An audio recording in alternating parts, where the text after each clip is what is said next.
네, 안녕하세요. 고남입니다. 네, 오늘은 KDB 산업은행 2020년 하반기 신입행원 채용 공고의 5급이고요. 우선 기본적으로 오늘은 자소서 항목에 대해서 네 가지 항목에 대해서 분석을 드릴 거고요. 무료 자소서 첨삭도 역시나 진행할 예정입니다. 기본적으로 영상 본론에 앞서서 첨삭에 대해서 간단하게 말씀을 드릴게요. 제가 첨삭 방법을 바꾸고 난 뒤 이제 어떻게 보면 세 번째 영상인데요. 기본적으로는 첨삭은 오픈 채팅방을 통해서 이제 카톡으로 진행하고 있고요. 첨삭의 경우는 한 번만 진행되는 건 아니고 뭐 수정하고 난 뒤에도 도움을 드리고 있으나 최근에 건강보험공단이랑 그 다음에 지금 기술보증기금 같은 경우에는 끝이 났지만 이렇게 진행하고 있는 것들이 겹치게 되면서 문의가 사실 엄청 많아요. 그러다 보니까 자소서 첨삭에도 뭐 이틀씩 걸릴 수도 있고요. 빠르면 하루 정도 걸린다고 보시면 될 것 같아요. 그러니까 웬만하면은 처음에 주실 때 모든 항목을 작성해서 한 번에 주시면 제가 그 카톡방에 들어가서 한 번에 다 피드백을 드릴 수 있도록 노력하겠습니다. 그리고 첨삭 방법에 대해서 간단하게 말씀을 드릴게요. 첨삭의 경우에는 우선 제 영상을 보시고 좋아요와 구독을 눌러주시고요. 댓글에 본인의 그 닉네임이랑 그 다음에 이제 제가 중간에 드리는 질문에 대한 답변을 하시면 돼요. 이 질문은 뭐냐? 영상을 보다 보면은 랜덤으로 미션 화면이 뜰 거예요. 그럼 그 화면을 캡처해서 제 오픈 채팅방에 오셔서 닉네임을 본인 닉네임으로 수정하시고요. 그 캡처본을 이제 인증을 해주시면 됩니다. 그러면 저희 고나미 채널 관리자분께서 이제 그거에 대한 매칭을 해주실 거예요. 그렇게 되면 무료 자소 첨삭을 받을 수 있게 되시는 겁니다. 아무튼 요거에 대한 사항은 제가 동영상 더보기란에도 이제 상세하게 설명을 드릴 테니까 참고해 주시면 정말 좋을 것 같습니다. 네, 그러면 본론으로 넘어가도록 할게요. 우선 기본적으로 자소서에 있어서 제가 늘 강조하는 건 두 가지가 있어요. 첫 번째, 문단 나누기. 문단 나누기가 어렵고 자소서 처음 쓰시는 분들은 제 영상 중에서 실제 자소서를 바탕으로 첨삭하기라는 영상이 있어요. 그 영상을 보시면 정말 큰 도움이 되실 거예요. 제가 그거는 영상 위에 카드로 달아둘 테니까 보시면 될 것 같고요. 두 번째는 사례나 경험을 길게 나열식으로 쓰지 말자. 이 말은 뭐냐면 과거랑 최근이랑 가장 많이 바뀐 게 제가 생각했을 때는 여러 가지가 있겠지만 자소서의 글자 수가 줄었어요. 물론 글자 수가 긴 것도 있고 이번 산업은행 같은 경우에는 긴 편에 속하지만 보편적으로는 글자 수가 500자, 어떤 데는 뭐 약술형이라고 해서 200자, 300자를 쓰라는 데도 있고요. 그런 식으로 글자 수가 줄었기 때문에 과거처럼 나의 경험을 나열식으로 쭉 쓰게 되면은 결국은 내가 어필하고 싶은 거는 한 줄, 혹은 그 한 줄도 쓰지 못하는 경우가 발생해요. 또 글자 수가 너무 많이 넘치다 보면 이걸 어떻게 줄여야 될지에 대한 고민이 많아지기 때문에 사례나 경험에 대해서는 정말 간략하게 쓰시라. 이 두 가지는 반드시 말씀드리고 이제 시작하도록 하겠습니다. 네, 1번. 1번 같은 경우에는 역시나 산업은행의 이제 보편적인 방법이죠. 자필 작성이고요. 기본적으로는 좀 힘내셨으면 좋겠어요. 저도 처음 작성했었을 때는 뭐 저뿐만 아니라 많은 분들이 하고 계시겠지만 연필로 적고 그 위에 적고 근데 결국은 틀려서 몇 번을 다시 적어요. 그러니까 요거 같은 경우에 사실은 뭐 어쩔 수 없이 몇 번을 적어야 되지 않을까. 그래서 요거는 좀 힘내셔가지고 딱 집중해서 안 틀리고 잘 적으셨으면 좋겠고요. 우선 글자 수가 길어요. 천자기 때문에. 지원 동기 작성할 때는 산업은행이 나아가고 있는 방향 혹은 진행 중인 사업을 한 두 가지 정도의 방향으로 잡아서 작성하면은 좀 좋을 것 같아요. 그래서 한 가지로 작성하게 되면 이 천자를 채우기가 조금은 무리가 있지 않나라는 생각이 들었어요. 그 다음에 지원 동기에서 유의할 점은 산업은행이 하고 있는 것에 대해서 글자 수를 채우는 느낌으로, 그러니까 팩트를 이거 하고 있고, 이거 하고 있고, 이거 하고 있고, 이런 식으로 나열식으로 절대 적으면 안 돼요. 제가 지금 영상 첫 부분에 말씀드렸던 거와 동일한 내용인데, 그런 식으로 글자 수를 채우는 것은 정말 무의미하고 누구나 그렇게 쓸 수 있는 뻔한 자소서기 때문에 절대 그렇게 하지 마시라라는 말씀을 드리고 싶고요. 하고 있는 사업과 나아가는 방향에 대해서는 간략히 적고, 거기에서 본인의 견해 혹은 거기에 대한 지원 동기에 대해서 구체적으로 적고 이런 방향으로 작성하시는 것이 좋을 것 같다라고 말씀을 드리고 싶고요. 입행 후 계획 역시 글자 수가 이거는 여유가 있는 항목이기 때문에 단기적인 뭐 포부, 장기적인 포부로 연결돼도 좋을 것 같고 굳이 그게 아니더라도 입행 후 계획에 대해서는 조금은 더 디테일하게 적어주시는 게 좋을 것 같아요. 뭐 입행 후에 뭐 어떠어떠한 행원이 되겠다라든지 아니면 입행 후에 이러이러한 사업에 기여하겠다 혹은 이러이러한 디지털 역량을 발휘하겠다라는 방법으로 조금은 여기에서는 디테일하게 나와주면 좋을 것 같다. 고로 앞에서 글자 수를 아껴야지 입행 후 포부까지 여유 있게 적을 수 있다라는 말씀을 꼭 드리고 싶고요.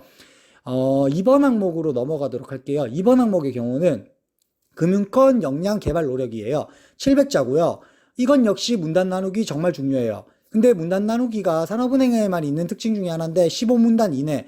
그러니까 마구잡이로 문단을 다 띄우면은 이거에 대해서도 분명히 제한이 걸리기 때문에 적절하게 문단 나누기를 활용하시는 것이 가장 좋을 것 같다라고 말씀을 드릴 수 있을 것 같아요.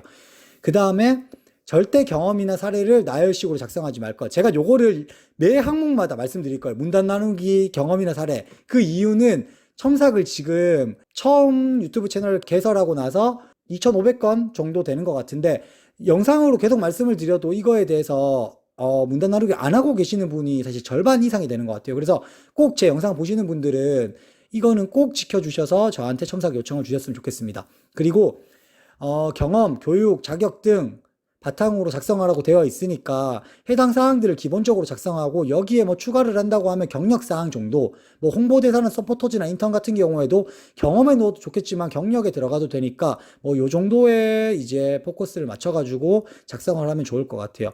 그 다음에 700자가 은근히 작성하시다 보면 글자 수가 부족해요. 그러니까 어떠한 경험으로 어떠한 역량을 개발하였다. 또 혹은 어떠한 교육을 수료하여서 어떠한 전문성을 길렀다와 같이 두 갈식으로 깔끔하고 조금은 간략하게 작성하는 것이 여기에서는 가장 중요할 것 같다라는 말씀 드릴 수 있을 것 같아요. 네, 3번으로 넘어가도록 할게요. 네, 3번. 역시나 이것도 15문단 이내로 작성을 해야 되고 당연히 문단 나누기는 한 번 더 강조 드릴게요. 그 다음에 산업은행 같은 경우에는 뭐 최근 산업은행은 디지털 전환을 추진하기 위해 뭐 조직 개편을 단행하였다 뭐 이런 기사들을 볼 수가 있을 거예요. 이거는 지금 네이버에 산업은행만 쳐도 그냥 바로 나와요. 혹은 산업은행 디지털만 쳐도 바로 나와요. 근데 제가 여기에서 지금 너무 많은 뉴스나 이슈를 던지게 될 경우에는 제 영상을 보시는 분들이 대부분 그거에 맞춰서 쓰게 되시더라고요. 그래서 그렇게 되면은 또 어떻게 보면 경쟁력이 없어질 수 있으니까 해당 건 같은 경우에 제가 언급하지는 않을게요. 하지만 뭐 여기까지 말씀드릴 수 있는 건 최근에 조직 개편까지 단행했다는 걸로 봐서는 이 디지털 역량이 이번에는 정말 중요한 키포인트 항목이 되지 않을까라는 것까지는 말씀을 드릴 수 있을 것 같아요. 뭐 해당 건 같은 경우에는 결국은 정보 싸움인 것 같아요. 산업은행에 대해서 최근 뉴스와 이슈를 얼마만큼 잘 찾냐, 그 다음에 거기에서 본인은 얼마만큼 접점을 찾아서 잘 작성하냐가 중요할 것 같고요. 은행들이 사실은 이렇게 뭐 새 비전이나 뭐 핵심 뭐 가치나 이런 거를 얘기할 때 뭐 사자성어 같은 거를 인용을 많이 해요. 옛날에 제가 한창 지원할 때 이제 우리은행 같은 경우에는 영선 반보 뭐 그런 식으로 이제 활용을 했었죠. 이번에 보니까 파온구라고 해가지고 뭐 요거에 대해서는 다들 아시겠지만 뭐 희생이 따르고 뭐 큰 목표를 향해서 나아가고 뭐 기지를 발휘하자 뭐 그런 의미로 해석이 되는데 이렇게 언급을 했더라고요. 그래서 뭐 많은 분들께서 이제 자소서나 아니면 면접에서 이걸 많이 인용하실 것 같아요.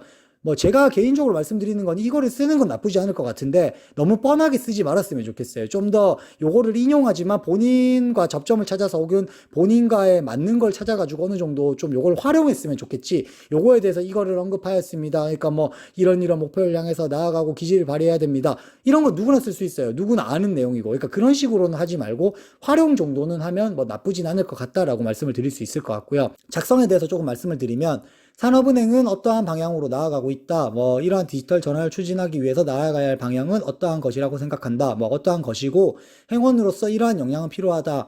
이런 식으로 이제 두 가지식으로 작성을 하는 게 좋겠죠. 그러면서 뭐 본론으로 넘어갈 때 앞에 언급한 어떠한 역량을 기르기 위해서 뭐 무슨 노력을 하였고 무슨 경험을 하였다라는 방향으로 작성을 하게 되면 훨씬 더 수월하게 작성이 되고 작성을 하실 때에도 아무래도 가독성적으로도 좀 더 높아질 거다라고 말씀을 드릴 수 있을 것 같아요. 네, 4번으로 넘어가도록 할게요.